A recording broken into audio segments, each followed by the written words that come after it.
tutvustan ennast, siis ma olen Raido Ränkel, endine murdma- ja laskesuusataja ja minu teemaplokiks on siis täna tahe ja motivatsioon võrdub tulemus. Ehk siis minu kogemusest edu kolmnurk spordis, õpingutes ja eraelus.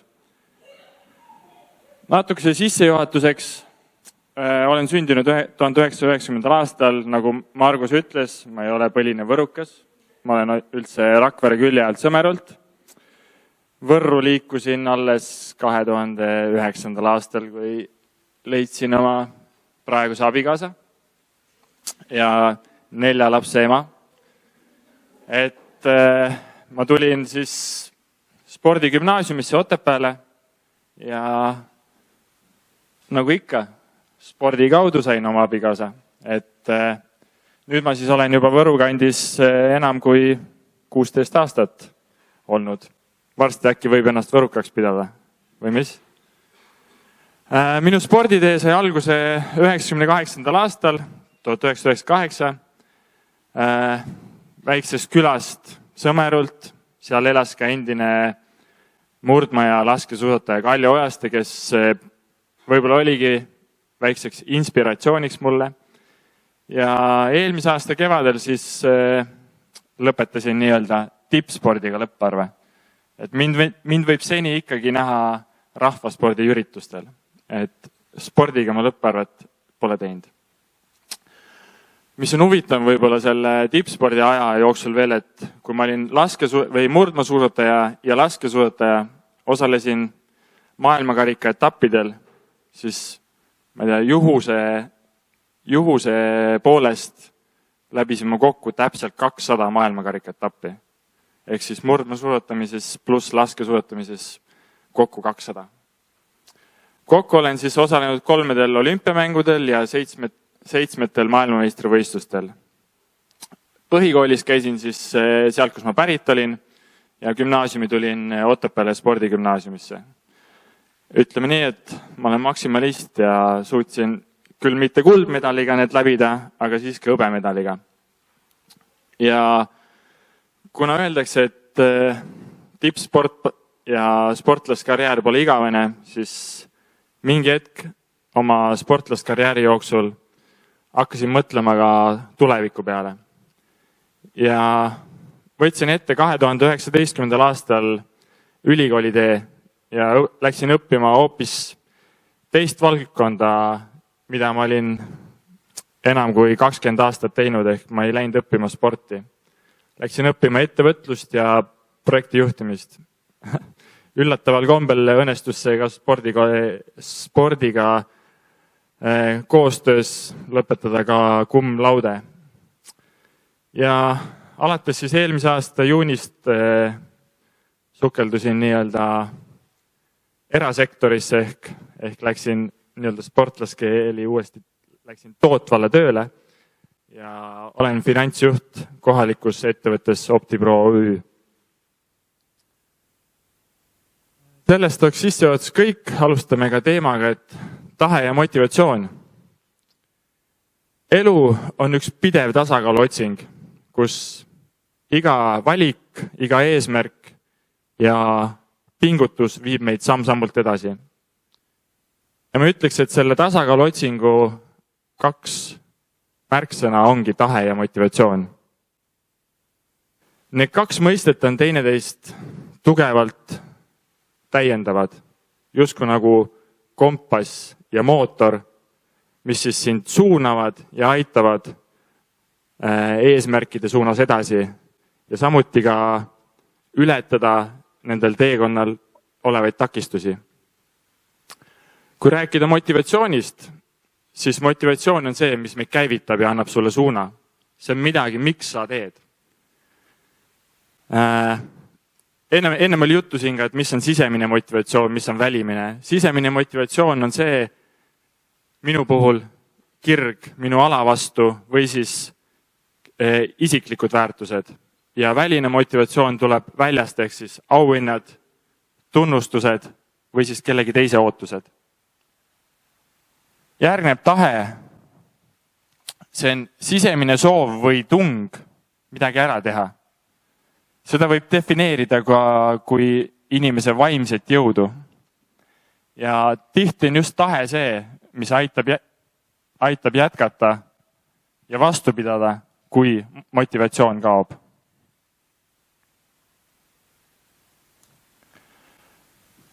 Läheme spetsiifilisemaks ehk tahe spordis on ülioluline.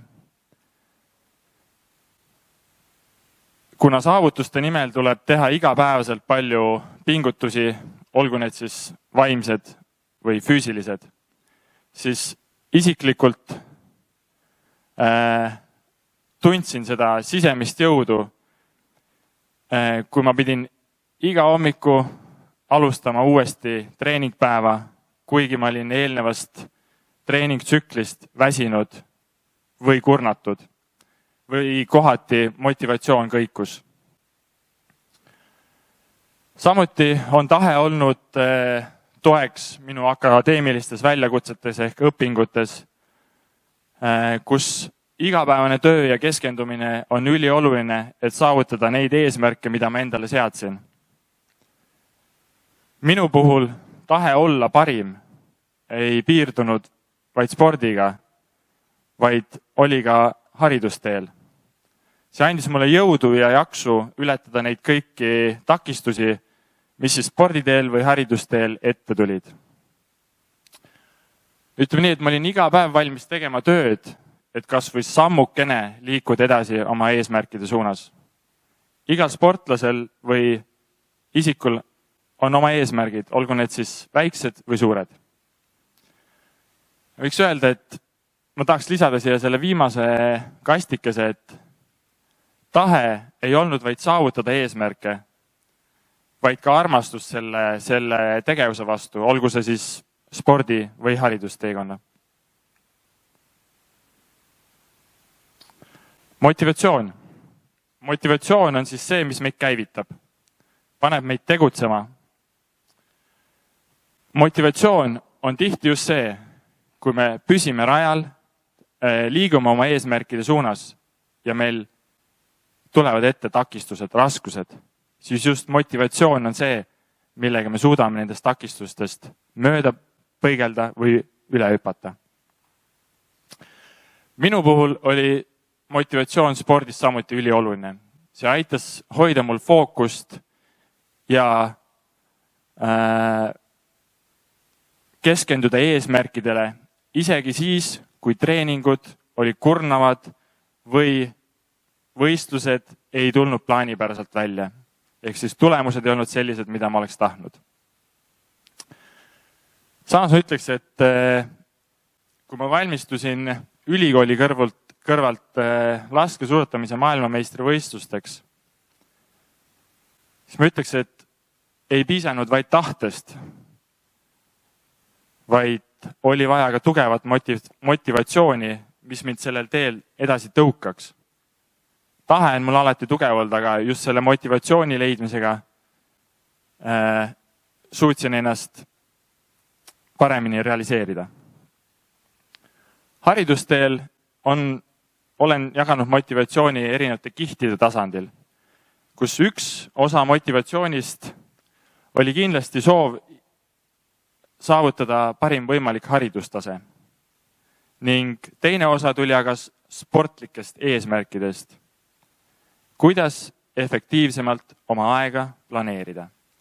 Ning lisaks ka teadmine, et ülikoolis õpitu aitab mul kaasa sportlasjärgsesse ellu paremini sukelduda. Ma ütleks, et just see aja planeerimine erinevate valdkondade vahel on üks märksõna, kuidas on võimalik edu saavutada.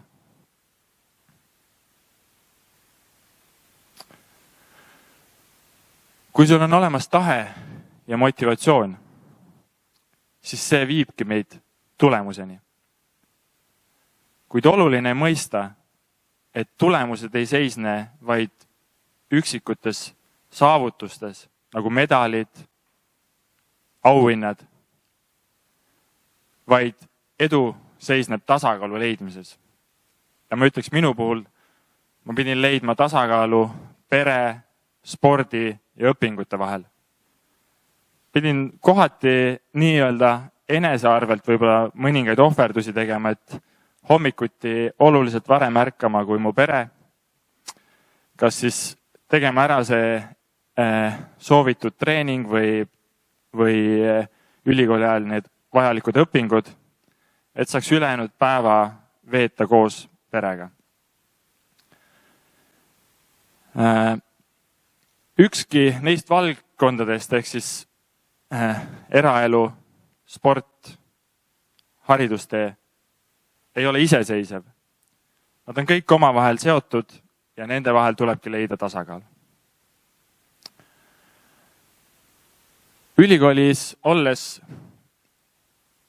ja õppides seal nii-öelda ma soovisin võimalikult hästi kõike teha, aga samal ajal maailmameistrivõistluseks valmistudes oli see päris suur väljakutse.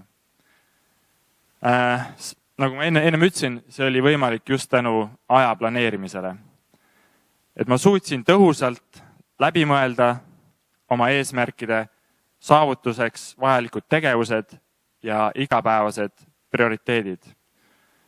Minu õnneks oli mul või on mul väga hea abikaasa, kes kui ma keskendusin nendes 3 valdkonnas spordile või haridusele, siis abikaasa aitas selle teise poolega ehk aitas ka lapsi hoida. Et ma sain keskenduda mingi hetke ajast oma päevast teistele valdkondadele. Ma ütleks, et tulemused, mille olen saavutanud spordis, õpingutes või pereelus, ei ole tulnud juhusest või andekusest. See on pigem olnud tugeva tahte ja pideva motivatsiooni tõttu. Iga päev, iga trenn, iga õppepäev on olnud pisike samm edasi iga eesmärgi suunas. Üks päev just küsiti mult, et ma natukese sukeldun nüüd lastemaailma, et praegult ma olen rääkinud rohkem saavutusspordi tasandil, aga laste kohta. Üks päev küsiti mult, et kas laste jaoks tulemus on oluline? Ma ütleks selle kohta, et tuleb vaadata iga konteksti eraldi. Tihti on see, et vanemad võib-olla tahavad rohkem, kui tahab laps.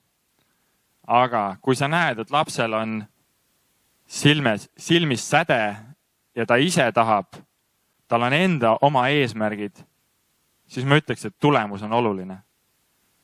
Aga kui enne me rääkisime kogukonna kaasatusest, üleüldisest liikumisest, siis ma ütlen, seal ei ole tulemus oluline. Aga kui sa tahad saavutussporti teha, siis sa ei saa öelda, et tulemus ei ole oluline. Sest et siis ei ole sul ette seatud eesmärke, mille poole püüelda. Nüüd tööinimesena mõistan seda veelgi paremini. Ennem oli juttu, et me oleme istuv ühiskond või et muutumas on see tendents, et me rohkem istume. Nagu Margus ütles, et seda üldfüüsilist tööd enam niimoodi ei tehta, et see võiks uuesti päevakorda tulla, et kus seda oleks rohkem. Siis tööinimesena, kuna ma ise ka nüüd päevas oluliselt rohkem istun, kui ma varem, siis näen, kui oluline on see igapäevane kerge liikumine.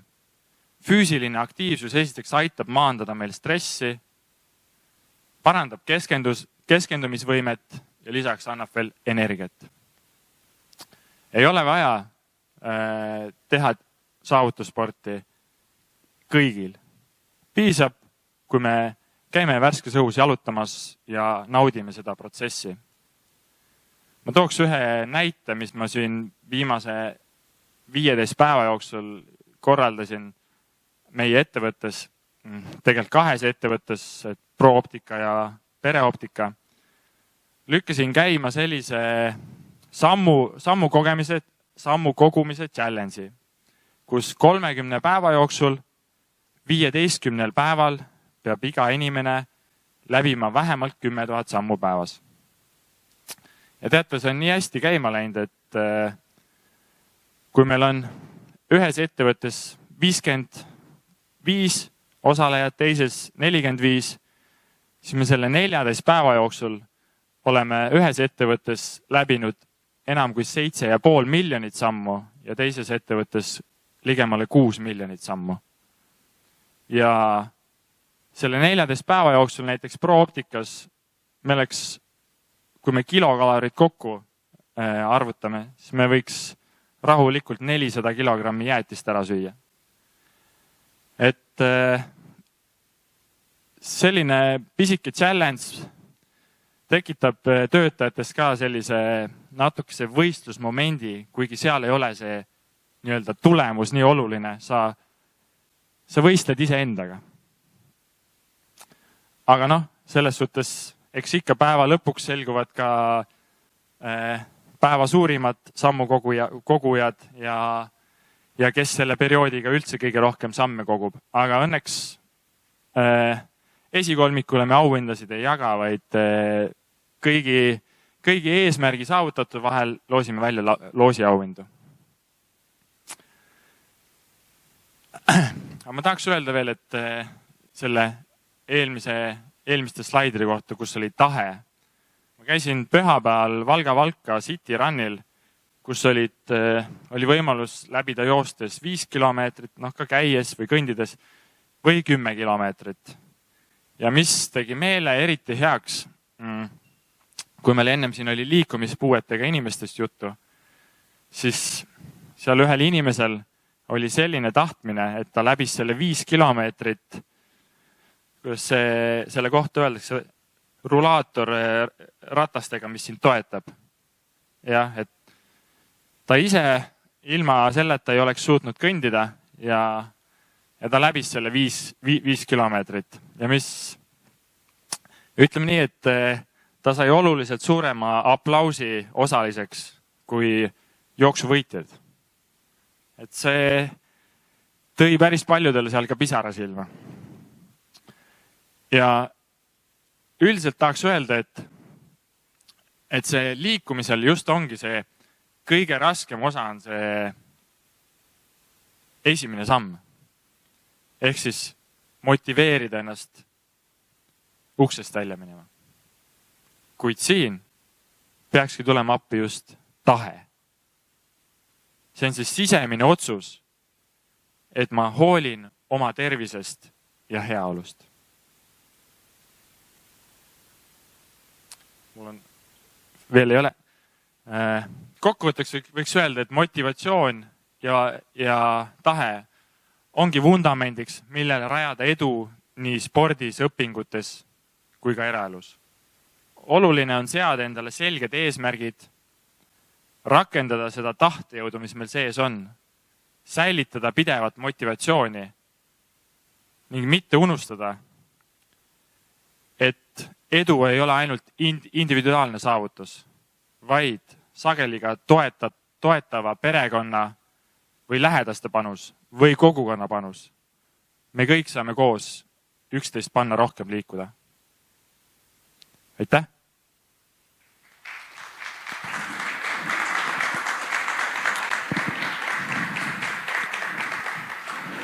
Küsimused on ju. Kes tahab küsida, siis väga hea oleks mikrofoniga sellepärast küsida, et siis me saame heli ka sinna, kui keegi meid hiljem tahab järgi vaadata, siis kuuleb ka küsimust ja kuuleb ka vastust. Nii et kui keegi soovib, siis andke käega märku, ma toon mikrofoni.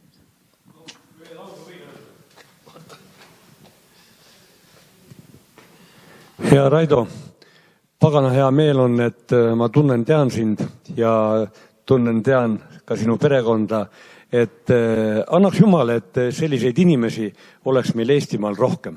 Aitäh, ole tubli, jätka samamoodi. Võimas oled. Ma tahaks korra veel lisada, et Merike ennem ütles mulle, et kuidas järjepidevalt ennast motiveerida üritustel käima või osalema, et meil on Eestis nagu meeletult palju erinevaid spordiüritusi, kus inimestel on võimalik käia. Meil kohalik Võrumaa jooksusari lööb käima juba 15. hooaega,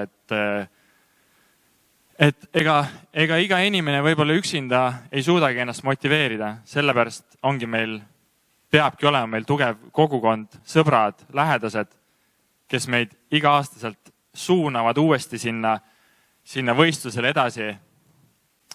Ja ütleks seda, et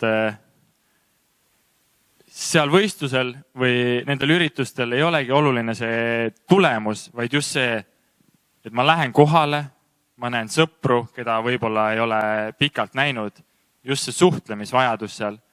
Ja lõpuks see, et me teeme oma tervisele head ka selle liikumisega. Et motiveerime oma sõpru, lähedasi ja kõiki kogukonna liikmeid. Raido, ma küsin ka siis, et ma siin nii vähe tunnen, et kuidas sa oma lapsi motiveerid või kas nad üldse vajavad motiveerimist, kui on sellised tegusad, sportlikud ja visad vanemad, et okei, 2 väikest veel ei vaja võib-olla, aga 2 suuremat last, et kas nad vajavad motiveerimist või mis on see sinu roll või sinu ja Kertu roll? Eks need väiksemad ka juba natukese vajavad seda motiveerimist, aga õnneks selleks on suuremad lapsed, kes neid ka motiveerivad kuidagi seal kodus olles igasuguseid huvitajaid asju tegema. Aga ütleme nii, et kui tüdrukud või poisid jõuavad mingisse ikka, siis neil tahes tahtmata tulevad sellised teistsugused huvid võib-olla kohati ja see liikumine jääb natukese tahaplaanile. Aga oma lastest ma ütleks seda, et kuna ma ise olen niivõrd liikuv inimene, et mulle tundub, et ma ei pea neid motiveerima. Õnneks on mul ka väga lähedalt, ehk siis ämm ja abikaasa vennad on treenerid, ehk mul ei olegi vaja neid motiveerida. Neil on seda motivatsiooni kogust on seal ümber niivõrd palju, et nad tahes tahtmata on selle sees ja liiguvad. Aga ütleks nii, et ma oma lihtsalt tegevusega, et kui ma ise otsin endale võimalust ennast kas just realiseerida, siis tahes tahtmata ma pean ka lapsed kaasa võtma. Ega ma neid üksinda koju ei jäta, et siis leiame ka neile seal tegevuse ja järjest enam satun koos pojaga spordirajale, et ma õnneks ei pea neid ise rohkem motiveerima, nad lihtsalt järgivad mind. Siinkohal julgen öelda taaskord selle lause, et need on kuldsed sõnad Romi suus. Mis teha, ma olen sündinud spordi sisse. Ta oli siis 3. Nii võib öelda jah, sest et nii ema kui isa on olnud sportlased või kes tippsportlane, Kertu natukese vähem, aga jah, kui sul on just enne ütlesin, kui sul on toetav perekond või lähedased või kogukond, siis see just tulekski keskkond, mis sind motiveerib seda sporti tegema.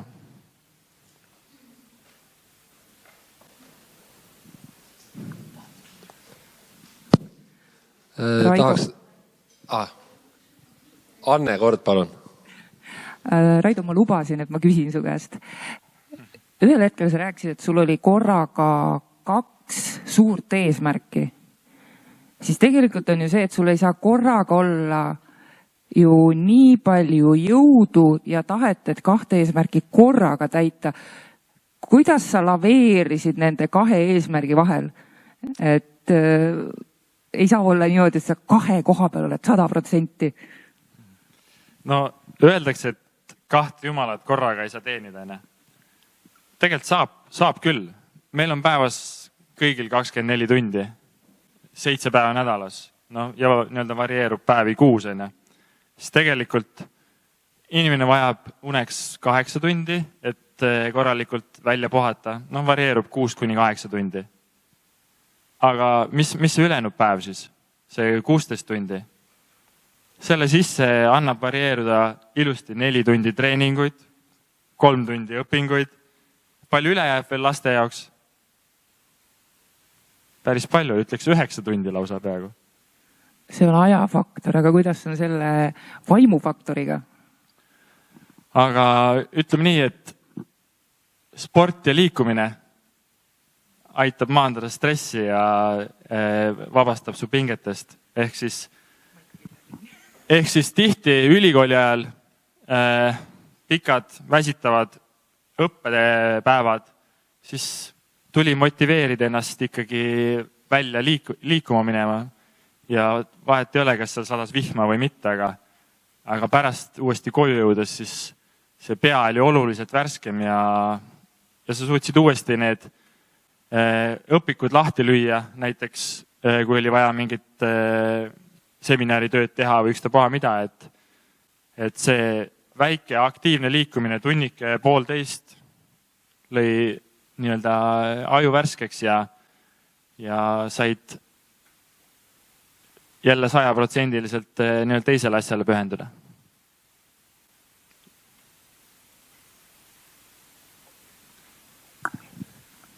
Ei saanud oma vastust. Asi on tahtmises.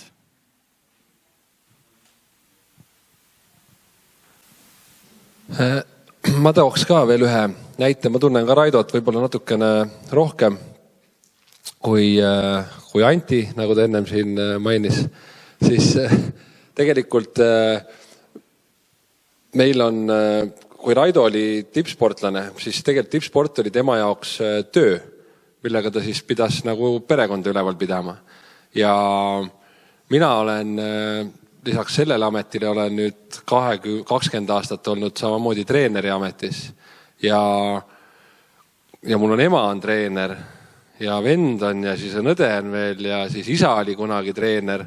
Ühesõnaga me oleme nagu mingis sellises nii-öelda treenerite või trenni või spordikeskkonnas üles kasvanud. Aga millele ma tahaks nagu tähelepanu jõuda, lihtsalt väike märkus sellele, et ennem küsiti, et kuidas lapsi motiveerida. Meie peredes on niimoodi, et kui keegi läheb siis nii-öelda tööle ehk siis trenni, siis meil lapsed kuulevad, et okei, ma pean hakkama nüüd sätti, ma pean trenni minema. Et kogu aeg ma pean minema trenni, mitte tööle selles suhtes. Minul endal väiksed lapsed samamoodi, et ma tahan ka täna minna issiga trenni kaasa. Et juba nagu sealt hakkab nagu see pihta, et kuna see trenn on siis nii-öelda ta on elustiil, ta on töö, ta on nagu kõik asjad koos, aga need lapsed kuulevad sõna trenni ja siis nad ise juba saavad selle nii-öelda võrrandi nagu enda jaoks nagu ära lahendatud, et trenni on vaja minna.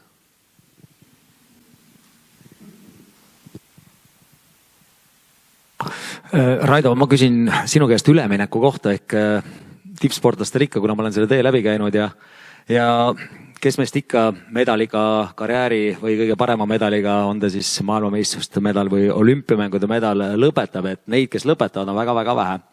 Ehk et need viimased aastad, kui sa oled tippspordis, siis tegelikult need tavaelu mõtted paratamatult tungivad iga päev enda pähe aiu ja sa tegeled nagu korraga väga mitme asjaga. Ja siis mingil hetkel sa avastad, et võib-olla sa tegeled juba tulevikuga rohkem kui sellega, kus sa oled. Ja millegi pärast siis korraga nagu vabaneb mingi energia, millest sa võib-olla teadlik ei olnud, aga kuidagi hakkab rajal ka paremini minema. Ehk et sa laiendad enda sellist energeetilist baasi, milleks sul on tekkinud siis vajadus. Ja no ma ise küll viimased aastaid mäletan võib-olla oma karjääris kõige paremini, kus ma hakkasin nautima nagu spordi tegemist, kuna see tundus nagu kuidagi see kõik laienes minu jaoks, mitte jäänud kitsaks, et kuidas sul see üleminek läks või kuidas sa siis täna tunned, kui sa oled nüüd, sa ütlesid kohe finantsjuht või, sul on väga hästi läinud, tegelikult peab ikkagi laost alustama. Aga kuidas sa tunned, kuidas see üleminek on sul läinud? No, ma ütleks, et see üleminek oli lihtne. Et ma olin endale sellel pikal teekonnal vajalikud teadmised hankinud, ennast nii-öelda motiveerinud, et kui mul ükskord sportlaskarjäär läbi saab, siis ma ikkagi suudan kergelt siia ellu sukelduda. Aga jah, see viimased aastad spordis, eks ikka kuklas käis see mõte, et no tegelikult juba kui 2019, kui ma ülikooli õpinguid alustasin, siis oli juba see mõte, et ega ma ju tippsporti elu lõpuni tee. Et juba siis mõtlesin selle peale, et kui ma ülikooli lõpetan, siis võib-olla mõne aasta veel vaatame, kuidas tulemused spordis on. Aga just see motiveeris võib-olla tegema sporti, et ma saan nautida seda. Et mul on olemas edaspidiseks eluks vajalikud teadmised, oskused, et ma saan viimased aastad seda sporti nautida. Mul ei ole nagu pingeid, mida on võib-olla noorsportlastel. Et kas nad saavad seda sporti kauem teha, kui on nagu tulemused kehvad. Ütleme nii, et tippsporti teha, sul peab olema väga hea taustajõud. Ja mul oli taustajõud pere ja väga head toetajad. Et ilma selleta kindlasti tippsporti teha ei saa. Et tippsport on kahjuks kallis, kulukas ja Eesti riigis oled sa tegelikult tippsportlane nii-öelda hüvedega kaetud, kui sa oled OM-i või MM-i 8 hulgas või siis OM-i 10 hulgas. Aga neid sportlaseid meil kahjuks väga palju ei ole.